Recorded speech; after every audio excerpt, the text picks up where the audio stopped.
मेहनत का फल। एक गांव में दो मित्र नकुल और सोहन रहते थे। नकुल बहुत धार्मिक था और भगवान को बहुत मानता था, जबकि सोहन बहुत मेहनती था। एक बार दोनों ने मिलकर 1 बीघा ज़मीन खरीदी, जिससे वो बहुत फसल उगाकर अपना घर बनाना चाहते थे। सोहन तो खेत में बहुत मेहनत करता, लेकिन नकुल कुछ काम नहीं करता, बल्कि मंदिर में जाकर भगवान से अच्छी फसल के लिए प्रार्थना करता था।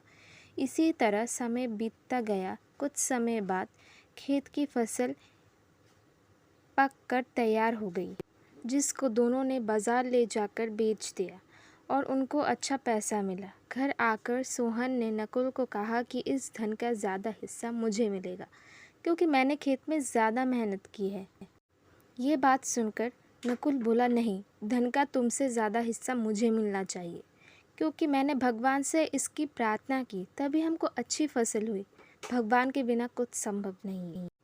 जब वो दोनों इस बात को आपस में नहीं सुलझा सके, तो धन के बंटवारे के लिए दोनों गांव के मुखिया के पास।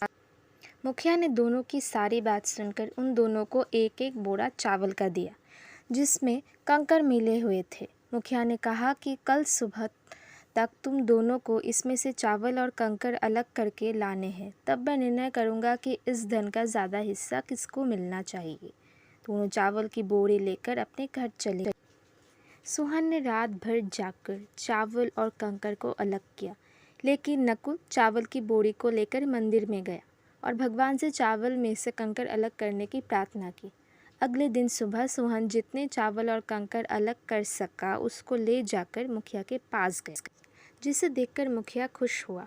नकुल वैसे की वैसी बोरी को ले जाकर मुखिया के पास गया। मुखिया ने नकुल को कहा कि दिखाओ, तुमने कितने चावल साफ़ किए हैं। नकुल ने कहा कि मुझे भगवान पर पूरा भरोसा है कि सारे चावल साफ़ हो गए होंगे। जब बोरी को खोला गया तो चावल और कंकर वैसे का वैसा ही था। ज़मींदार ने नकुल को कहा कि भगवान भी तभी सहायता करेगा जब तुम मेहनत करते हो। ज़मींदार ने धन का ज़्यादा हिस्सा सोहन को दिया। इसके बाद नकुल भी सोहन की तरह खेत में मेहनत करने लगा और अब की बार उनकी फसल पहले से भी अच्छी हुई। इस कहानी से हमें ये सीख मिलती है कि हमें कभी भी भगवान के भरोसे नहीं बैठना चाहिए। हमें सफलता प्राप्त करने के लिए मेहनत करनी चाहिए। धन्यवाद।